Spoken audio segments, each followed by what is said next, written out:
Ile neno la Kristo ambalo ndio uhai na uzima wetu, tunalitoa ndani ya Kristo, tunaliweka ndani yetu. Maana yake mimi nakuwa ndani ya Kristo, lakini Kristo anakuwa ndani yangu. Maana yake Kristo anakuwa ndani yangu kwa njia ya neno, lakini mimi nakuwa ndani ya Kristo kwa njia ya imani. Amen. Bwana Yesu asifiwe sana. Dakika zetu zibaki kadhaa, lakini nitamalizia popote pale. Tuna mambo manne tu yakituzungumza hata mawili tu. Kwa hiyo ninatamani uelewe hiki kitu, lakini usipokielewa taendelea kufuatilia kupitia hayo maandiko ili Mungu akufundishe zaidi kupitia Roho Mtakatifu. Hakuna kitu kilicho kibaya kwenye maisha ya watu wa Mungu kinachotuangusha katika maisha yetu kila siku na kurudi nyuma.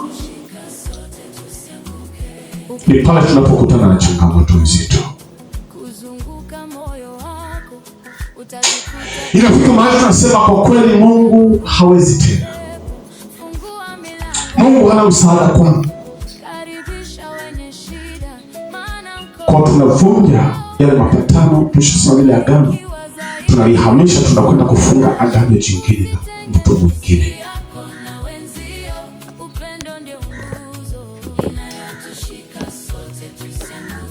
Lakini tukiendelea kubaki katika imani juu ya Kristo, hakuna kitu kinachoweza kuwa kigumu kwenye maisha yetu. Hata kama tutapita katika changamoto, ni kwa muda tu, lakini kuna majibu mbele yetu. Sasa kitu cha pili pale anazungumza juu ya tunda. Anasema mti unaozaa au tawi linaozaa. Maana yake tunapokuwa ndani ya Kristo, maana yake kuna kitu ambacho lazima kionekane. Mungu alizungumza juu ya vitu vitatu. Tumeshaongea sana, maana tunafundisha kwa viwango vikubwa sana. Kuna mahali ukizungumza hiyo kitu hawaelewi. Hivi vitu vitatu kati ya mwili, nafsi na roho. Sasa imani iko ndani, haionekani kwa nje. Unachokiwaza kiko ndani, hakionekani kwa nje. Sasa kila unachokiwaza na imani iliyoko ndani, ili watu waifahamu, inahitaji lazima idhihirishwe katika mwili. Mwili uwajibike kuwaeleza watu kile kilichoko ndani yako. Hiyo ndio kitu inaitwa nini? Matunda. Wewe ni tawi ndani ya Kristo. Sasa kama wewe ni tawi, maana yake kuna vitu unapokea kutoka kwa Yesu. Halafu unapokea kutoka vitu kwa Yesu, maana yake wewe kama tawi unatakiwa uoneshe matunda ambayo kiini chake sio wewe. Kiini chake ni Yesu Kristo. Kwa hiyo nikwambie kitu, mwana wa Mungu, kama hujaelewa, kwa nguvu na ufahamu na elimu, kwa fedha, hautaweza kutoa matunda yaliyo bora, isipokuwa ni lazima ukubali kukaa, kujiungamanisha na mwenye tabia, mwenye asili ya yale matunda yanayokubalika kwa jamii. Sikia, wakati wewe kabla ya wokovu wako, baba yako, mama yako, bibi yako na wengine waliishi asili ya maisha ya dhambi 100%. Na ulipozaliwa ukadhaliwa katika asili ya dhambi 100%, ukaanza kuishi katika dhambi 100%. Kwa akili na uwezo huwezi kuyabadilisha haya, isipokuwa ni lazima upokee msaada wa yule anayeweza kutoa matunda ya haki na kweli, ili watu wayaone na kuyatambua ndani yako. Bwana Yesu asifiwe sana. Bwana Yesu asifiwe. Amen.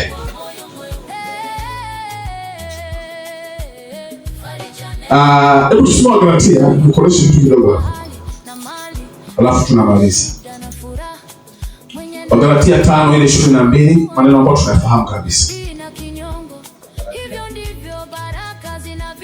Galatia 5:22. Lakini tunda la Roho ni upendo, furaha, amani, uvumilivu, utu wema, fadhili, uaminifu. Ndio 23. Upole, kiasi. Juu ya mambo kama hayo hakuna sheria. Bwana Yesu asifiwe. Bwana Yesu asifiwe. Unajua, tunapomwamini Mungu kwa mara ya kwanza, huwa tunakuja katika hali ya asili tulionayo. Mtumishi anafahamu kwa sababu amezungumza mengi. Wakati mimi nampokea Kristo, nilikuwa mganga wa kienyeji, lakini nilikuwa nafanya biashara za madawa ya kulevya. Nimeuza sana kwenye mji huu, nimeuza sana bangi sana, lakini pamoja na mirungi kiasi fulani kwenye mji huu. Kwa hiyo tulikuwa tunatembeza kwenda Bunju, kwenda watu kupeleka Galma na kadhalika, na hakuna chochote ambacho kilikuwa kinahukumu nafsi yangu, kwa sababu kila kitu nilikiona kuwa sawa. Nilikuwa namuogopa si Mungu, nilikuwa namuogopa askari, kwa sababu najua yeye akinikamata na ninaona kama ni mtu anayenionea, hatendei hiyo haki. Lakini si tu nilikuwa nikifanya biashara hizo, lakini pia hata tabia za maisha ya kawaida. Ukiachana biashara, wewe hujaliwa kwa sababu ulipata neema. Tumishi wengine walihangaika sana, tulikuwa tunaishi maisha ya uzinzi sana, si ndio? Mimi lakini sio wewe. Bwana Yesu asifiwe. Katika maisha yangu, asili yangu, sisi Wasukuma asilimia kubwa ni asili, tuna asili ya kuoa wake wengi sana. Ni asili yetu kwa Wasukuma. Baba yangu mwenyewe ameoa mpaka wanawake ambao wengine huwa wanasahau wanaitwa kina nani majina ya baba zangu. Kwa hiyo nimezaliwa kwenye asili hiyo. Kwa hiyo ni kitu ambacho kilikuwa cha kawaida kwenye maisha. Lakini nilikuwa ni mpiganaji mzuri. Wanaita nini hizi movies. Hata hapa Bagamoyo kuna watu wana shuhuda zangu kwa sababu niliwafinya kwa sehemu kubwa sana. Nilikuwa na uwezo wa kupigana zaidi ya watu hapa 8 mpaka 12. Watu wengine ukiangalia hapa mkono wangu utaona huwa kulia kuna kasoro kidogo kwa sababu ya hali ya mapigano hayo. Na si kwa sababu walikuwa wananikosea, ni kwa sababu mimi nilikuwa ninajaribu kutafuta sababu yoyote kwa wakati wowote ili kuhakikisha kwamba vurugu zinatokea. Yaani furaha yangu ni kurusha ngumi, nikirusha ngumi nasikia furaha, mwili unashangilia.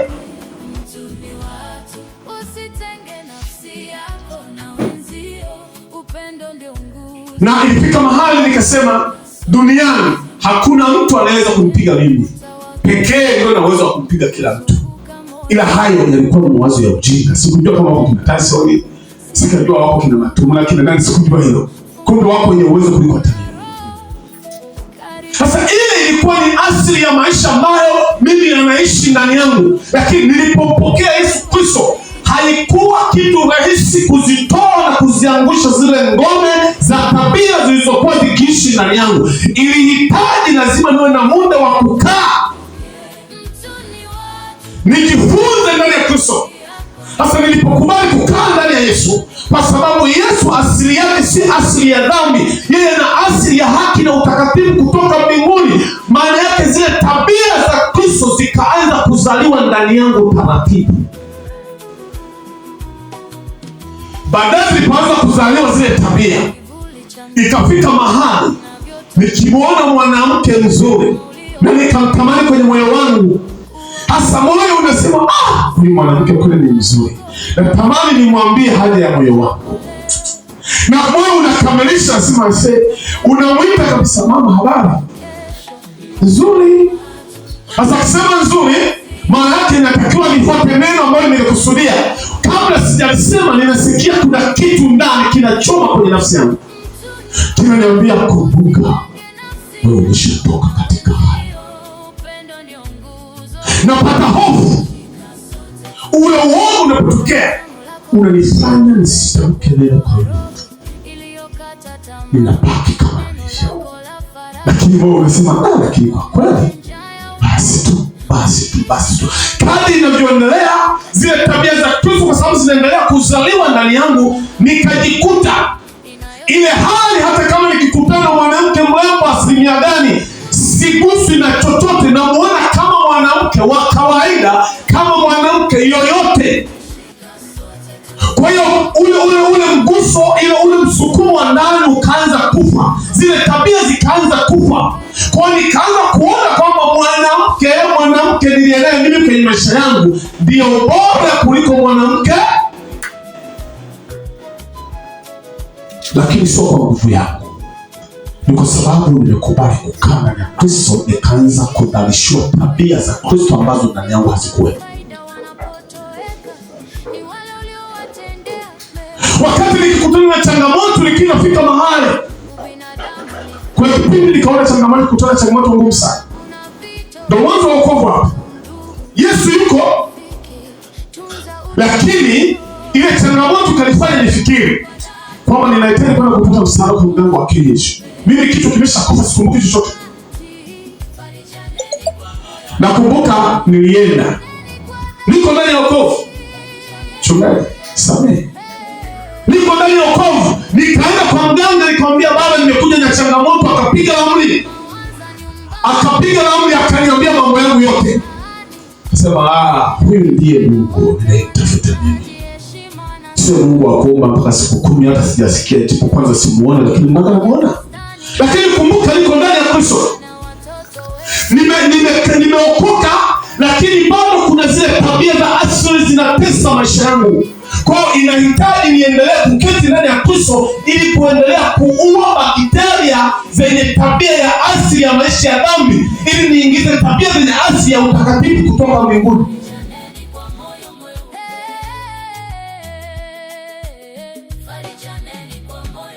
Tushirikiane kwa hali na mali, katika shida na furaha. Mwenye nacho ampe asiyekuwa nacho, bila kinyongo. Hivyo ndivyo baraka zinavyoongezeka katika miji yetu. Hivyo ndivyo amani inavyota mizizi katika ardhi. Pendaneni kwa dhati, farijaneni kwa moyo mweupe. Pendaneni kwa dhati, farijaneni kwa moyo mweupe. Pendaneni kwa dhati, farijaneni kwa moyo mweupe. Maisha ni mafupi, tuishi kwa kuacha alama ya heri. Tusiandikwe kwa ubaya, bali kwa huruma na ukarimu. Mwisho wa siku sote tunarudi kwa Muumba wetu, tukawa na majibu mema juu ya jinsi tulivyoishi na watu. Ubinadamu ni dini ya kweli, ishi na watu kwa amani na heshima. Ubinadamu ni dini ya kweli, ishi na watu kwa amani na heshima. Ubinadamu ni dini ya kweli, ishi na watu kwa amani na heshima. Ubinadamu ni dini ya kweli, ishi na watu kwa amani na heshima.